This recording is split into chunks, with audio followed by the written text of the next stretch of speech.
Wet wool and roasted pork choked the great hall, but beneath it all, Conrad smelled fear. It rolled off the visiting nobles in sour, invisible waves. They tried to mask it with heavy perfumes, crushed lavender rose oil, imported musk, but to a man whose blood ran hot with a predator's curse, the deception was pathetic. The sickly sweet floral scents only made the underlying stench of their terror sharper. It gave him a headache. He sat slouched in the high oak chair at the center of the dais, resting his chin against a closed fist. His jaw ached. It always ached 3 days before the full moon. Today was the day of fealty at Harlaw Keep, a polite term for a meat market. Every lord with a daughter to spare and a border to secure had dragged his offspring to the cold stone of Conrad's home. They wanted the Hound of Harlaw. They wanted the brutal, undefeated commander who had crushed the Northern Rebellion and whose lands stretched further than a horse could ride in 2 weeks. They did not care about the rumors.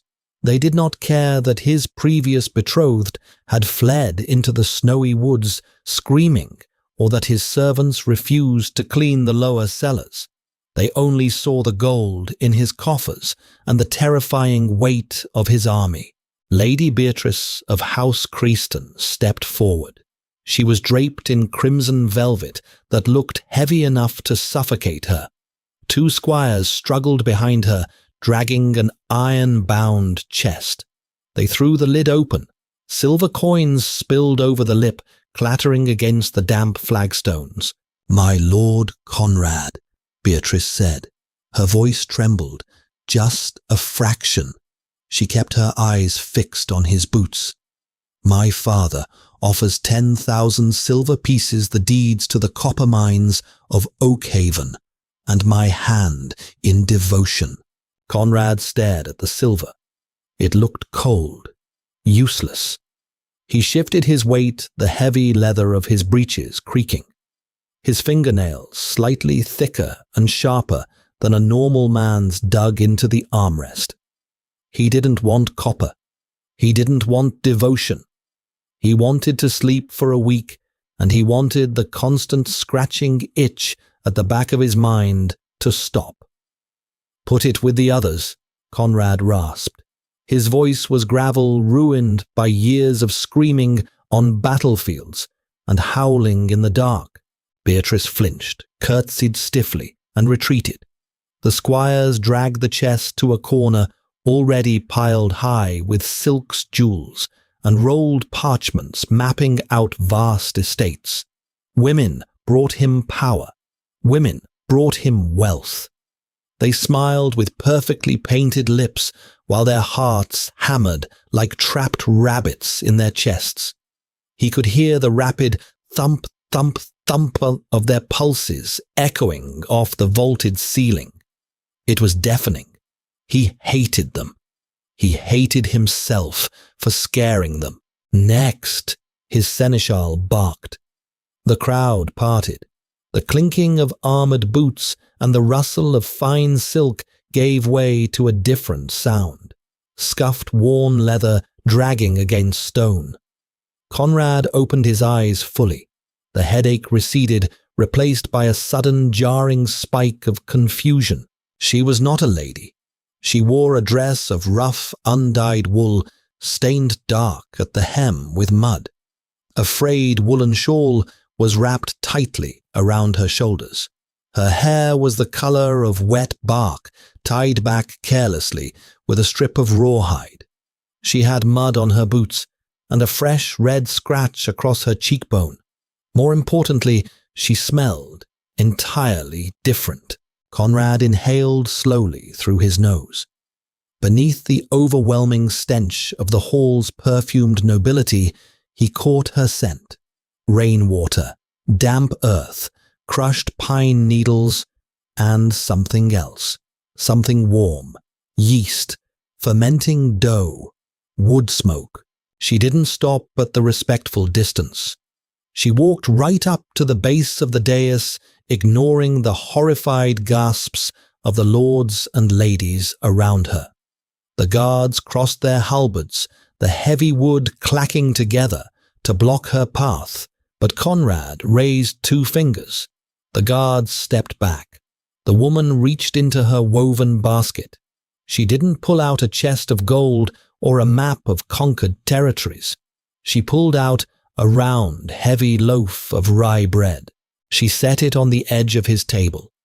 The crust was dark, dusted with white flour, cracked perfectly across the top. It was still warm. He could feel the faint heat radiating from it. "I am Nora of the Lower Valley," she said. Her voice was flat, devoid of the forced sweetness the noblewomen used. She sounded tired, deeply, deeply tired. "The river flooded our fields in spring. The rot took the winter wheat.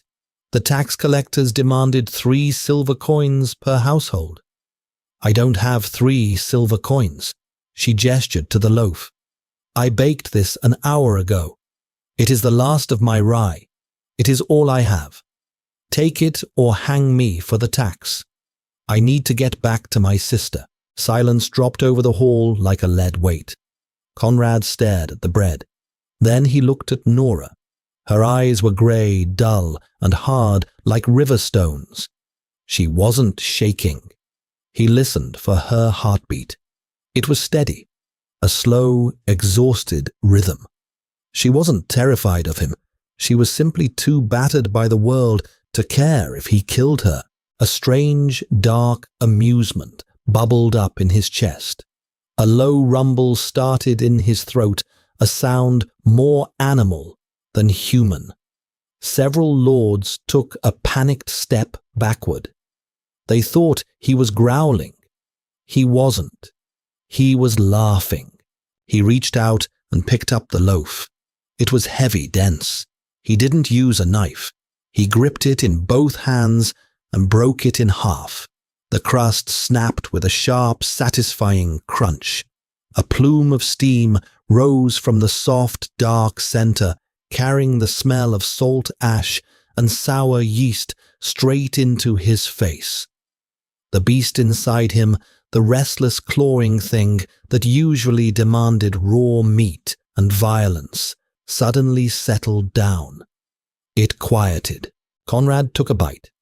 It was coarse. It scratched the roof of his mouth. It was heavily salted and tasted slightly burnt on the bottom. It was the most incredible thing he had eaten in a decade. He chewed slowly, swallowing hard. The hall watched him in stunned, horrified silence.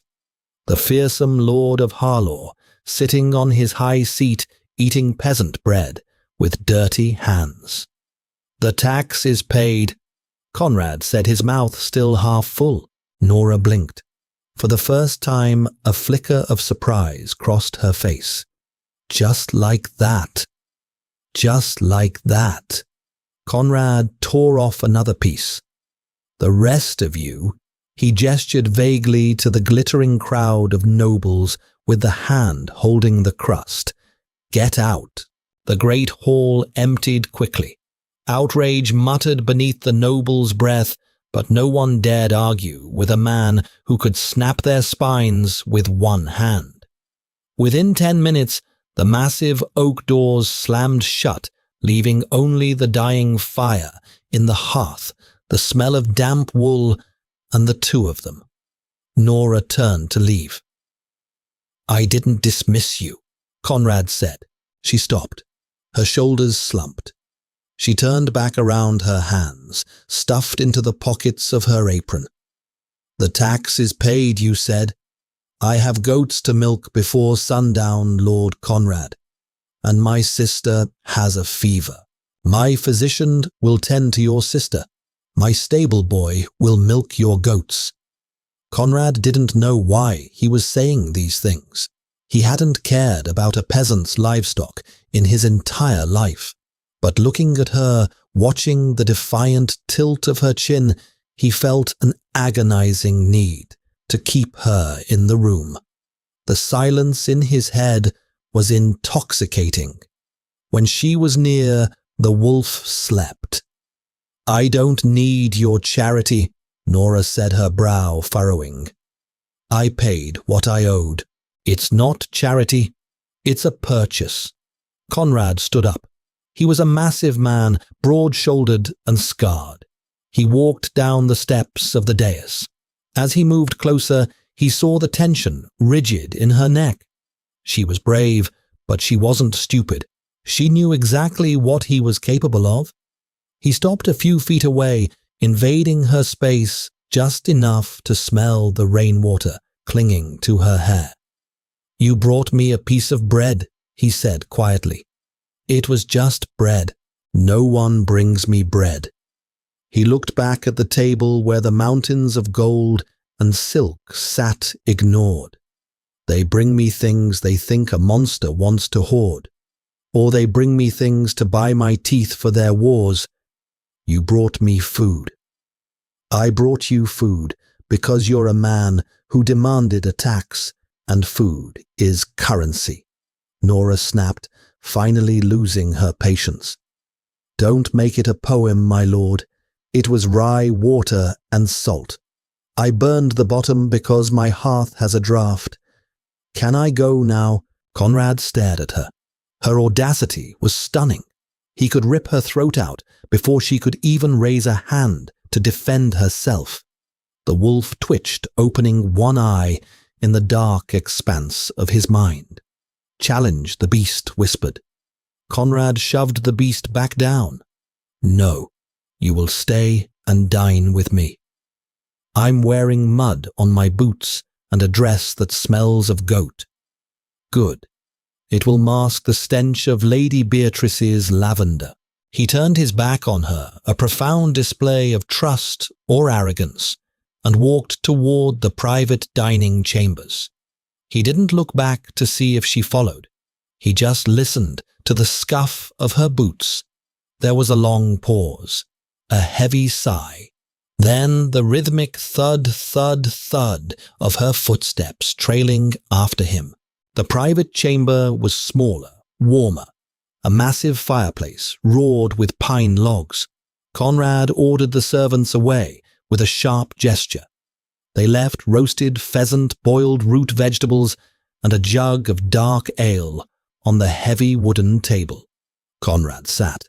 He pointed to the chair opposite him. Nora remained standing for a long moment before pulling the heavy chair out. It scraped loudly against the floorboards. She sat stiffly, keeping her hands in her lap. Conrad didn't offer her wine. He didn't pour for her. He grabbed the pheasant with his bare hands, tearing a leg from the carcass. The grease ran down his fingers. He ate like a soldier. He ate like an animal. He watched her while he did it, waiting for the disgust to twist her features.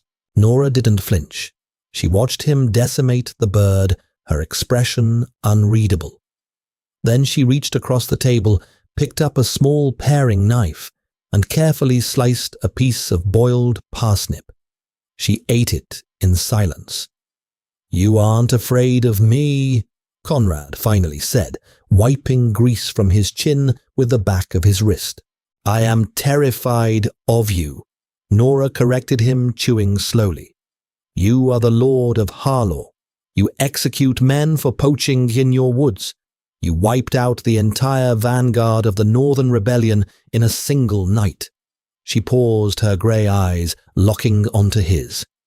"They say you tore their throats out with your bare teeth." Conrad froze.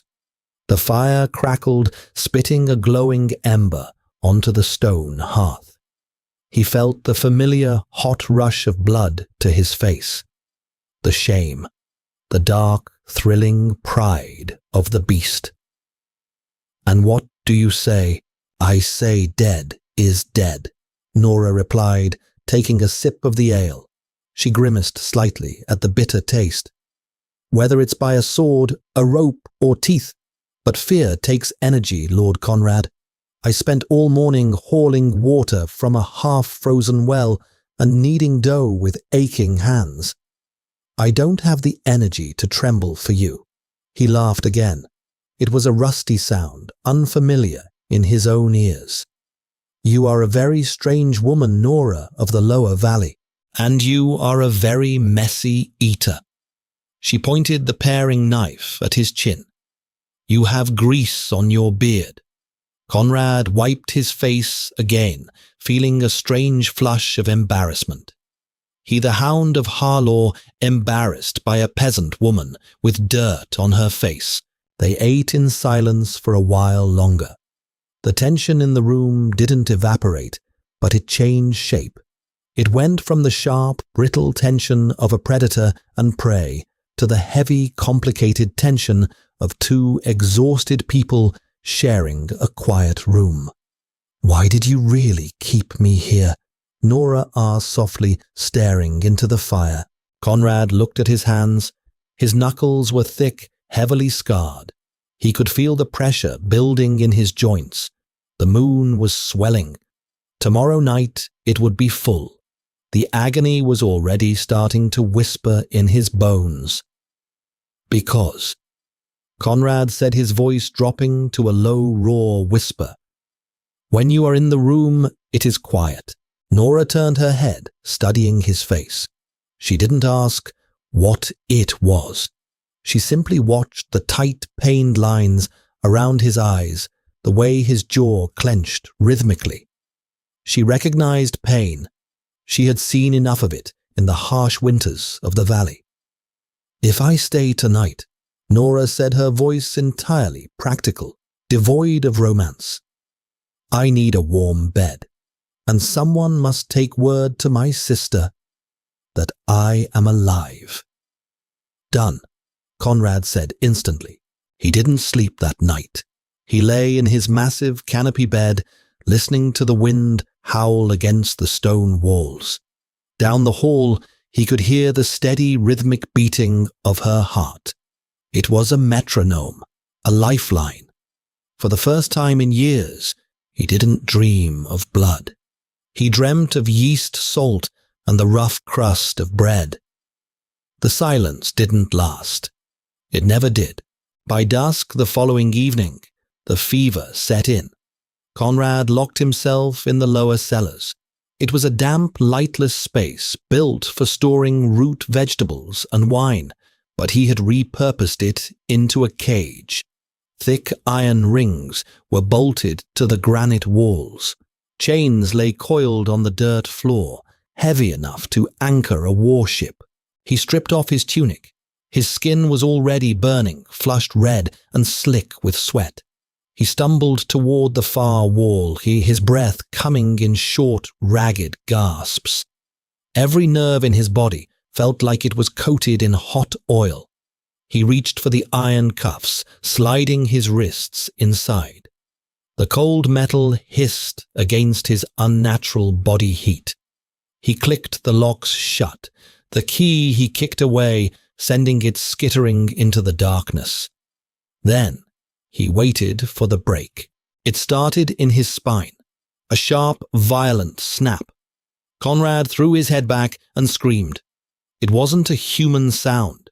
It was a guttural roar of absolute agony. His bones were lengthening, fracturing and re-knitting in seconds.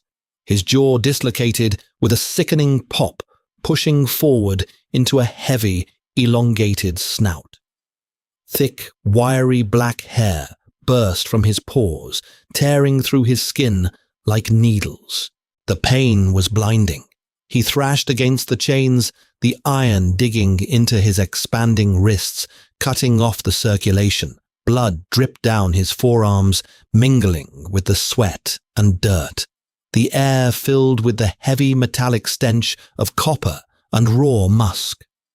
Above him, through 2 floors of solid stone, the castle was dead silent. The servants knew the drill. On the night of the full moon, no one left their quarters. No one spoke loudly. No one lit a fire. The transformation took an hour. By the time it was over, the man was gone.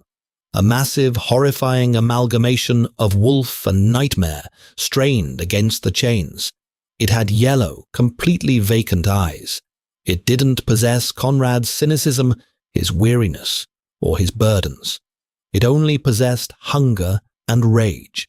It threw itself against the wall, snapping its jaws at the empty air drool slinging across the stone. It howled a sound of pure, unadulterated violence that rattled the iron bars of the cellar door. The beast raged for hours, exhausting itself, until it finally collapsed in a panting, bleeding heap on the cold earth. Morning came slow and grey, filtering through a single grated window near the ceiling. The reversal was worse than the transformation. As the moon set, the beast's body began to shrink, the bones violently snapping back into human proportions. The fur shed, leaving raw, sensitive skin exposed to the freezing cellar air. Conrad woke up naked, curled into a tight ball. The chains hung loosely around his wrists, now his hands small enough to slip through, but he didn't have the strength to move. His throat was shredded from howling. His mouth tasted like stale blood and dirt. The chill of the stone seeped into his bruised muscles, making him shiver uncontrollably. He closed his eyes, waiting for the deep, suffocating wave of self-loathing that always followed the full moon. He waited for the isolation to crush him. Instead, he heard the heavy iron latch of the cellar door slide open. Conrad flinched instinctively, trying to crawl backward into the shadows. The rusted hinges shrieked. A slice of pale morning light cut across the dirt floor. Footsteps, soft, scuffing leather. He forced his eyes open. Through the haze of pain, he saw her, Nora. She held a wooden bucket in one hand and a stack of coarse linen rags draped over her arm. She didn't gasp. She didn't drop the bucket. She stood at the bottom of the stone stairs, taking in the scene. The blood on the walls, the massive gouges in the stone where claws had raked the granite, the broken, naked man shivering in the corner. Conrad couldn't speak. He tried, but only a dry rasp came out. He wanted to tell her to run. He wanted to scream at her for seeing him like this, stripped of his power, reduced to a pathetic, bloody animal. Nora walked forward. She set the bucket down. The water sloshed, smelling faintly of lye and herbs. She knelt beside him. Up close, he could see the dark circles under her eyes. She hadn't slept well either. "Don't look at me," Conrad managed to choke out, turning his face to the dirt. Nora ignored him. She dipped a rag into the water, wrung it out, and gently pressed it against the deep, bleeding scratches on his shoulder where the iron cuff had bitten into him. The water was warm. Conrad flinched violently, a low groan escaping his lips. "Hold still," she said. Her voice wasn't gentle. It wasn't maternal. It was practical. "If you get dirt in these gashes, they'll fester, and I refuse to be the one to saw off your arm. Why are you down here?" He whispered, his body trembling beneath her touch. "Because your servants are cowering under their beds, and you smell like a slaughterhouse." She rinsed the rag, the water in the bucket turning pink. She wiped the dried blood from his face, dragging the cloth carefully over his swollen cheekbone. She didn't look at him with pity. She looked at him the way she looked at her ruined wheat fields, a disaster that had occurred which now simply required cleaning up. "You saw it." Conrad asked, the shame burning hot in his chest. "You heard it." "I heard a creature screaming in the dark," Nora said flatly. She grabbed a heavy woolen blanket from the pile she had brought down and draped it over his shivering form. I know what pain sounds like, Lord Conrad. She tucked the edges of the blanket under him, shielding him from the damp floor. Her hands brushed against his cold skin. They were rough, calloused hands. Real hands. Not the soft, perfumed hands of the noble women who wanted his gold.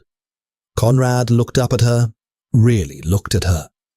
Her grey eyes met his. There was no fear, just a stubborn, unyielding resilience.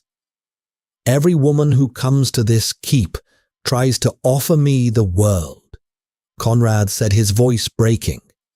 And you, I brought you bread. Nora interrupted, rinsing the rag one last time. She stood up, picking up the bucket. And now I've brought you a bath. Don't make it a poem. Get up, put your clothes on, and let's go upstairs. You owe me breakfast. She turned and walked back up the stairs, her boots scuffing the stone, leaving him wrapped in warmth, the metallic taste in his mouth slowly fading, replaced by the ghost of ash and rye. 3 days passed before Conrad could walk without a limp. The cellar always left a deep, lingering ache in his marrow, a heavy reminder of the violence his body endured to accommodate the beast. He sat in his study, a massive room panelled in dark oak, staring blindly at a ledger of grain yields. The parchment smelled of dust and old ink. It was a dry, lifeless scent. He dropped the quill. It clattered against the desk, leaving a spatter of black ink across the numbers. He didn't care. His hearing still unnaturally sharp in the days immediately following the full moon picked up the muted sounds of the keep. The clink of mail from the guards on the battlements, the hiss of burning logs in the great hall, and from the lower kitchens the rhythmic, heavy thump of dough being slapped against a floured board. Conrad stood. His right knee popped a sharp sound in the empty room. He ignored it and walked down the winding stone stairs. He didn't use the servants' corridors. He took the main passages, his heavy boots echoing loudly. Maids pressed themselves against the tapestries, averting their eyes as he passed, their heartbeats fluttering in that familiar, sickening rhythm of prey. He pushed open the heavy oak door to the kitchens. The heat hit him first. It was a stifling, wet heat, thick with the smell of boiling mutton and rendered fat. The head cook, a wide man with a perpetual sweat sheen on his forehead, froze mid-shout. A scullery boy dropped a wooden spoon. It clattered loudly against the flagstones. Conrad didn't look at them. He looked at the far corner near the massive stone ovens. Nora stood there. She had her sleeves rolled up past her elbows. Her forearms were dusted in white flour. She was driving the heels of her hands into a massive mound of dough, leaning her entire body weight into the motion.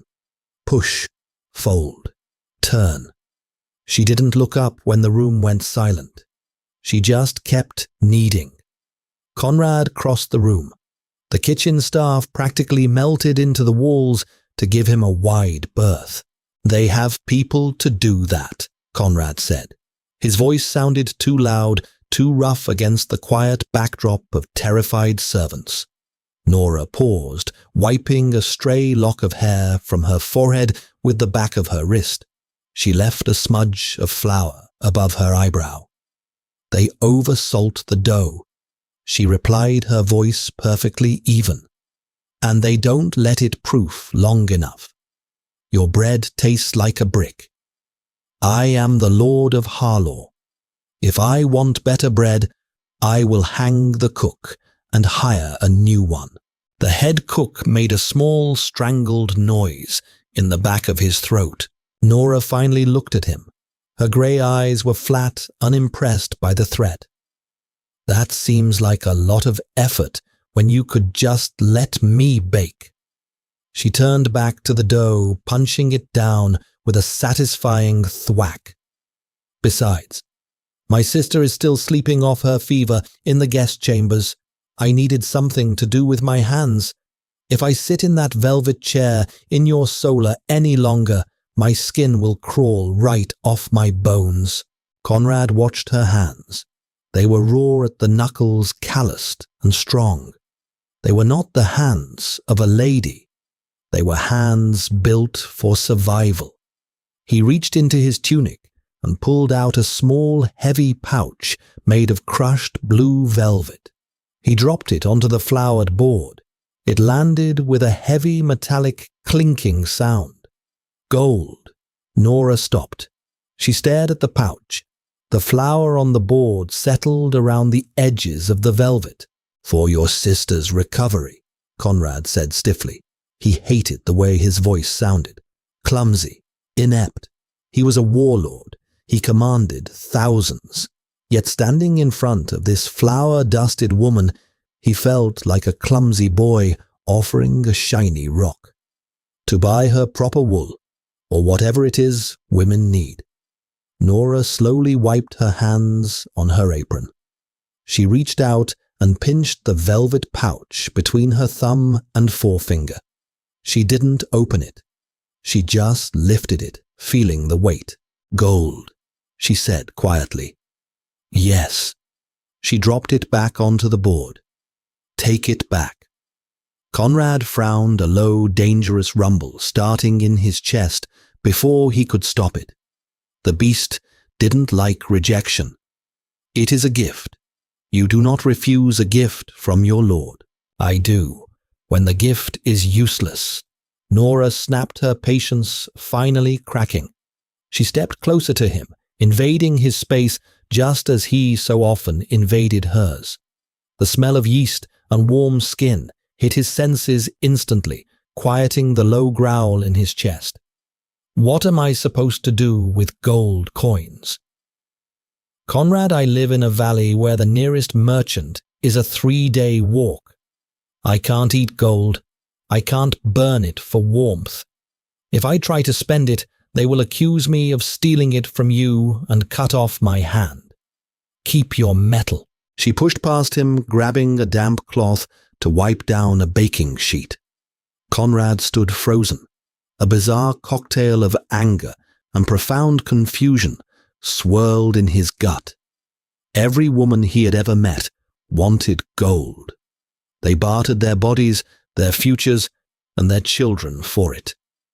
He looked at the pouch. It looked stupid sitting there in the flour. He snatched it up, turned on his heel, and stalked out of the kitchen. 2 days later, Nora was sitting in the courtyard. The air had turned bitterly cold, the sky a bruised, heavy purple that threatened snow. She was wrapped in her frayed shawl, using a dull kitchen knife to whittle a broken spindle for her sister. A shadow fell over her. Conrad dropped something into her lap. It was wrapped in oiled leather. Nora didn't flinch. She set the broken spindle aside and slowly unwrapped the leather. Inside was a knife. It wasn't a noble's dagger. There were no rubies in the pommel, no intricate gold filigree on the crossguard. It was a strictly utilitarian tool. The blade was dark steel, perfectly balanced, and sharp enough to slice through a falling hair. The handle was wrapped in rough, cured leather that fit the grip of a smaller hand perfectly. It smelled of forge fire and oil. "The blacksmith," Conrad muttered, refusing to look at her. He stared intently at the castle wall.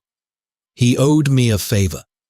I told him to make something that wouldn't slip when your hands are covered in grease or flour." Nora ran her calloused thumb flat against the side of the blade. The steel was cold, flawless. "It won't catch on the bone if you're jointing a rabbit," Conrad added, his voice defensive. Nora looked up at him. The wind whipped a strand of dark hair across her cheek. Slowly, the tight, exhausted lines around her mouth softened. It was a subtle shift, a slight easing of the jaw. But to Conrad, whose eyes tracked every micro-expression on her face, it was like watching a glacier break. She gripped the handle. It fit her palm exactly. "Thank you," she said. Her voice wasn't a poem. It wasn't dripping with feigned devotion. It was just a quiet, honest truth. Conrad swallowed hard. The beast in his mind curled up, rested its heavy head on its paws, and closed its eyes.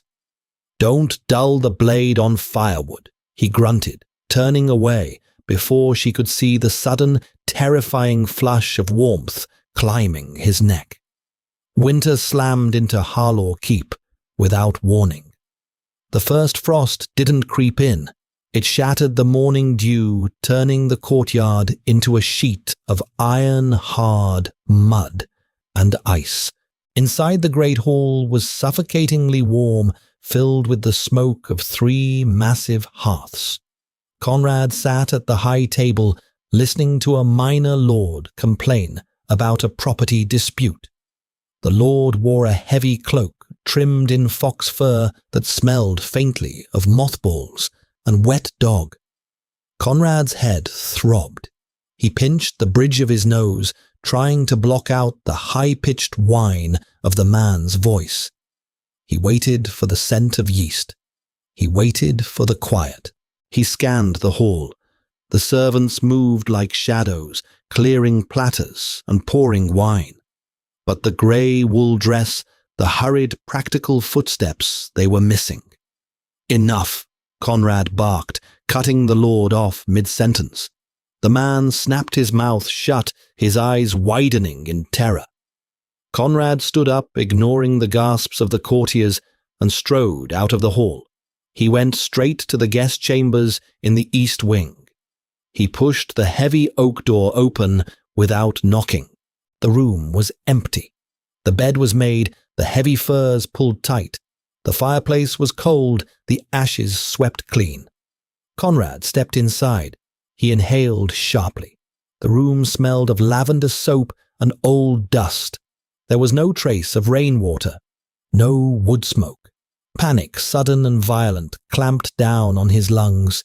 It wasn't human panic. It was the frantic, destructive possessiveness of the beast. Gone. The word echoed in his skull, scraping against the bone. She is gone. He practically tore the door off its hinges, leaving the room. He caught his seneschal in the corridor, grabbing the older man by the collar of his heavy tunic and lifting him an inch off the ground. "Where is she?" Conrad snarled, his voice dropping into that terrifying gravelly register that promised bloodshed. The seneschal choked his feet, kicking weakly. The peasant woman, my lord." She left at dawn. Her sister's fever broke. She said she had to secure her roof before the snows came. She took a mule from the stables. We didn't stop her. You didn't leave orders to imprison her. Conrad dropped the man. The seneschal collapsed against the stone wall, gasping for air. Conrad didn't apologize. He didn't think. He turned and sprinted for the stables. The ride to the lower valley was a blur of freezing wind and churning mud. He didn't take an escort. He rode his massive black destrier to the point of exhaustion, pushing the beast down treacherous icy ravines and across half-frozen streams. His mind was a war zone. He was furious. How dared she leave she belonged to him? She had paid her tax with a loaf of bread, and he had claimed her in return. He was the Lord of Harlaw. He took what he wanted, but beneath the roaring arrogance of the monster, the man was simply terrified. Without her, the noise of the world had rushed back in. The ride was agonizing. He could smell the decay of fallen leaves buried under the frost. He could hear the frantic scratching of field mice deep underground. The wind shrieked in his ears, a constant mocking wail. His head felt like it was splitting open. By the time he reached the lower valley, The sky was a bruised, heavy slate, spitting the first hard flakes of snow. He found her cottage at the edge of the woods. It was a miserable, sagging structure. The thatch roof looked half-rotten, and the mud-wattle walls were cracked. A meager wisp of smoke struggled out of the stone chimney, immediately whipped away by the freezing wind. Conrad dismounted. His boots crunched heavily on the frozen earth. He didn't knock. He ducked his head and shoved the rickety wooden door open. The inside of the cottage was barely warmer than the outside. The draft howled through the gaps in the walls. A single pathetic fire burned in a blackened hearth. Nora was sitting on a three-legged stool, aggressively yanking a heavy bone needle through a thick piece of stiff leather, mending a harness. Hilda, her sister, was asleep on a pallet of straw in the corner, bundled in thin, ragged blankets. Nora looked up. She didn't scream. She didn't jump. She just paused with the needle halfway through the leather. Conrad stood in the doorway, blocking the little light there was. He was breathing hard, his chest heaving. His cloak was heavy with sleet, his dark hair plastered to his forehead. He looked like a demon dragged up from the freezing hells. He opened his mouth to shout. He wanted to demand why she left. He wanted to roar about the noise in his head. He wanted to drag her back to the keep by her arm. "You're letting the snow in," Nora said. Conrad blinked. The beast in his chest slammed into a brick wall of absolute grounded practicality. The rage fizzled out, leaving him feeling utterly hollow and ridiculous. He stepped inside and pulled the door shut behind him. The hinge shrieked. The cottage was incredibly small. His broad shoulders seemed to take up half the room. He stood awkwardly by the door, rain dripping from his cloak and hissing against the cold, packed dirt floor. He looked at her. Her face was pale with the cold, a smudge of soot on her chin. She wore the same frayed wool dress. She smelled of the damp draft of stale smoke and of that glorious grounding scent of humanity. The headache behind Conrad's eyes evaporated. The scratching in his mind went dead silent. He exhaled a long, shuddering breath. He slumped against the mud-wattle wall, the tension draining out of his muscles so fast his knees nearly gave way. "Why did you leave?" he asked. His voice was entirely devoid of command. It was a raw, miserable sound. Nora tied off the thick thread and bit the end, snapping it with her teeth. She set the harness down. "I have a house, Conrad.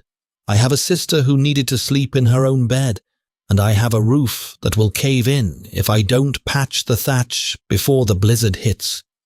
You could have asked for my carpenters. I would have sent 50 men. I don't want 50 armed men trampling my turnip patch." She picked up an iron poker and shifted the meager logs in the hearth. "I am a peasant. You are a warlord. I spent a week in your stone cage and I paid my debt. You have no claim on me. I need you there." The words ripped out of his throat before he could stop them. They sounded pathetic. He hated them. Nora stopped moving the poker. She didn't look at him, but the line of her shoulders stiffened. "You don't need me. You need a distraction from the thing inside your head." "It's the same thing." Conrad pushed off the wall. He crossed the tiny room in 2 strides, crouching down beside her stool. He was so large, he had to duck his head to avoid the low beams. He reached out, his massive, scarred hand hovering inches from her flour-dusted apron. He didn't touch her. He didn't dare. "The hall is too loud," Conrad whispered, his eyes locked on the rough grain of the wooden stool. "The gold smells like blood. The nobles reek of fear. When you left, the silence left with you. Nora slowly turned her head. She looked at his face. She saw the exhaustion etched deep around his eyes, the slight tremble in his hovering hand. He wasn't the Hound of Harlaw right now. He was just a man begging for a moment of peace. She reached out and laid her hand over his. Her skin was freezing. The calluses on her palms scraped against his knuckles. It was the best thing he had ever felt. "I can't live in a castle, Conrad," she said softly, but the defensive edge was gone from her voice. "I don't know how to wear silk without tearing it. I don't know how to speak to people who lie with every breath." Conrad turned his hand over carefully, intertwining his thick fingers with hers. He squeezed gently, terrified of breaking her. "Then I will burn the silk," Conrad said, his voice entirely serious. "And I will cut out the tongues of anyone who lies to you." Nora let out a short, startled laugh. It wasn't a pretty sound. It was a rough, cynical bark, but it hit Conrad's chest like a physical blow. "You are a terrible, violent man," she said, shaking her head. "I am," he agreed, shifting closer to the pathetic fire, refusing to let go of her hand. "Do you have any of that bread left?" "The keep's baker is a fool." Conrad stripped off his heavy velvet cloak. He tossed it onto the frozen mud, not caring as the freezing slush soaked into the priceless fur lining. He climbed the rickety wooden ladder, leaning against the side of the cottage, the rungs groaning ominously under his massive weight. He didn't know how to thatch a roof. He was a warlord. His hands were trained to grip broadswords, to snap bone, to strangle. But he watched Nora's neighbor, a toothless old man named Silas, who had been bribed with a silver coin, demonstrate how to bundle the dried river reeds. Conrad worked for 6 hours. The wind off the northern ridges howled, biting through his linen tunic. His knuckles cracked and bled from the cold and the sharp edges of the dried grass. He dropped bundles. He swore loudly, his booming voice echoing off the desolate, snow-dusted hills. He looked ridiculous, a beast of war balancing precariously on a sagging mud-wattle roof, his dark hair stiff with frost, fighting with a handful of straw. Nora stood in the doorway, her arms crossed tight against her chest to ward off the chill. She watched him bleed. She watched him curse. She saw the deep, agonizing frustration in his jaw when the wind tore a bundle from his clumsy, frozen fingers. He didn't quit. He just climbed down, retrieved the dropped reeds from the snow, and climbed back up. By dusk, the roof was patched. It was an ugly, lopsided job, thick and uneven, but it held when the first true blizzard of the season finally broke over the valley. Conrad climbed down his chest, heaving his hands raw and smeared with frozen blood. He didn't ask for praise.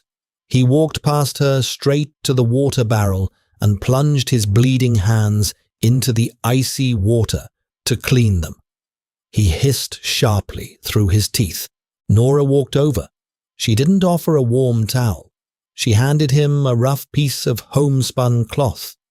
"You ruined your cloak," she pointed out, gesturing to the velvet lump half buried in the snow. "It smelled like lavender anyway." Conrad grunted, drying his massive hands. He looked down at her. The blizzard was screaming around them, but in the narrow space between his chest and hers, the air felt perfectly still. "Is it enough, Nora? Is the roof enough?" Or it wasn't a question about the thatch. It was a question about his worth. He was asking if he had proven that he could exist in her world since she refused to be swallowed by his. "Hilda's fever is gone," Nora said slowly, her grey eyes mapping the bruised, exhausted lines of his face. She is well enough to travel, but I am not riding a horse. They are too tall and they smell of panic. I will ride the mule." Conrad let out a breath he felt he had been holding for 3 days. A tight, terrifying knot in his chest finally unspooled. "You can ride a pig for all I care," he muttered, turning his face away to hide the sudden burning relief in his eyes. "Just pack your things." Their return to Harlaw Keep was a spectacle of supreme absurdity. The guards atop the battlements blew the iron horns announcing the return of the Hound of Harlaw. The massive portcullis shrieked as it was raised. The courtyard was lined with nervous squires, armoured knights, and the lingering nobles who hadn't yet fled the winter freeze. Conrad rode his terrifying black destrier, a monster of a horse that breathed steam and snapped at anyone who came too close. Beside him, riding a grey, sway-backed mule that occasionally stopped to chew on the frozen weeds poking through the cobblestones, was Nora. She wore her faded wool. She didn't have a lady-in-waiting. Her boots were scuffed. She looked exactly like what she was, a peasant dragged out of the mud. Lady Genevieve, a visiting cousin of the Creston line, stood on the gallery steps. She sneered openly, raising a scented handkerchief to her nose as the mule passed. "Lord Conrad," Genevieve called out, her voice dripping with venomous sweetness. "Did you lose your hounds in the storm and replace them with barnyard strays?" Silence slammed into the courtyard. The guards stopped breathing. Conrad tightened his grip on his reins. The leather groaned.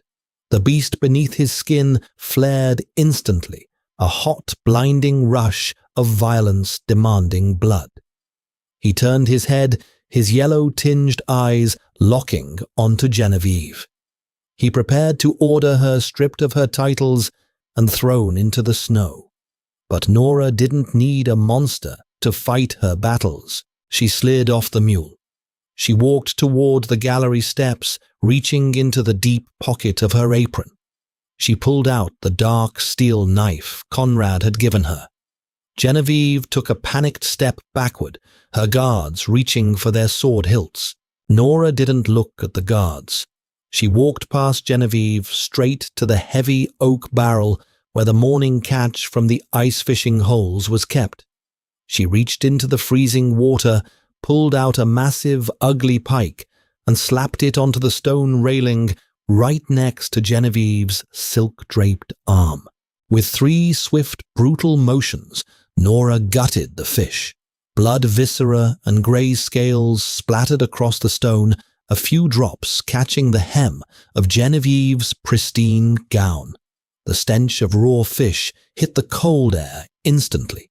Nora wiped the blade on her apron, ignoring the horrified, gagging noblewoman.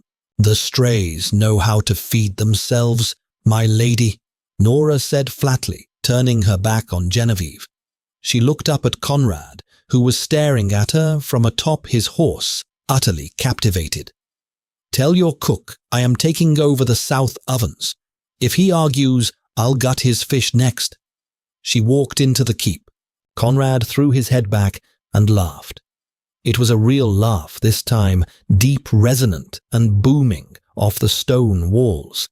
It wasn't the cynical bark of a warlord.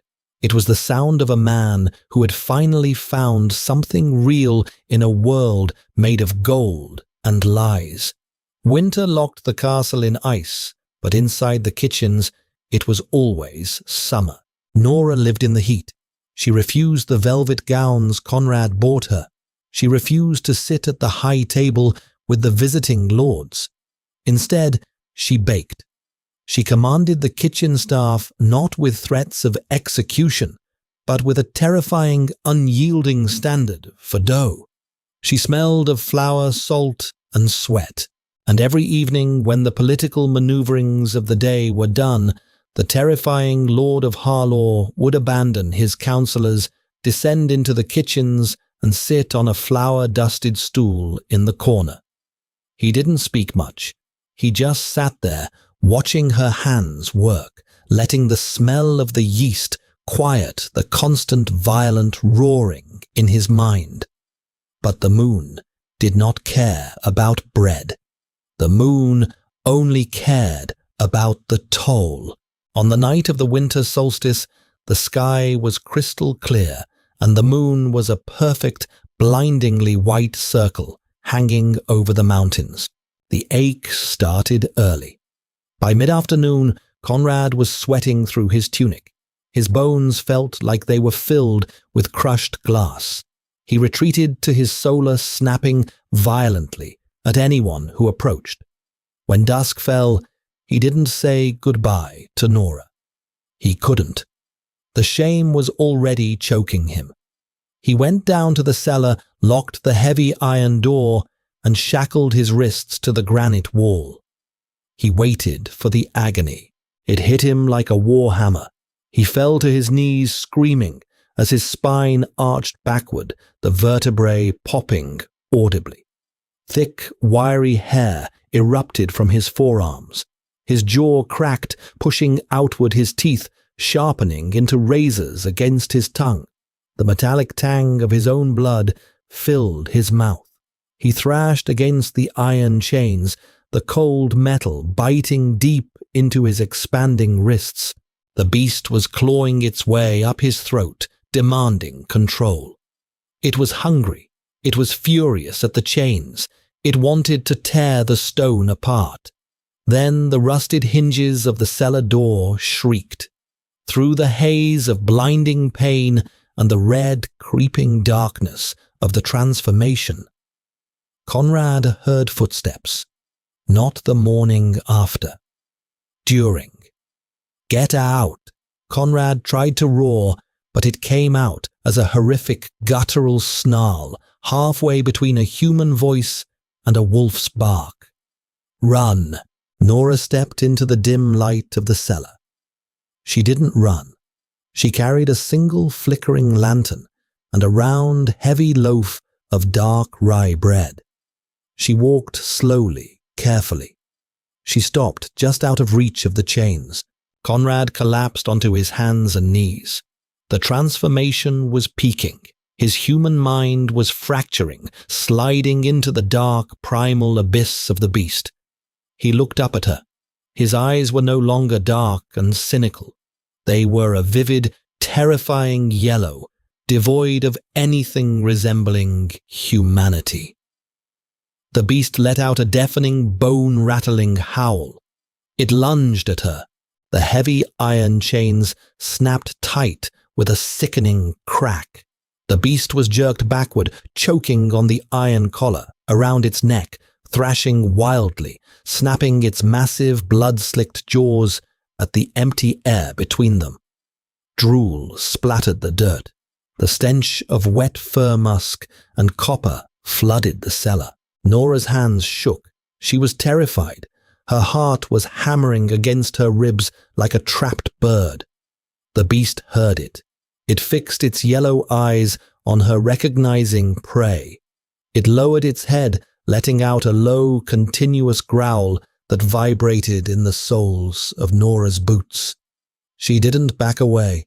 She sank to her knees on the cold dirt. She set the lantern down. Then she took the loaf of rye bread in her hands. She gripped it tightly, and with a sharp twist of her wrists, she broke it in half. The crust snapped.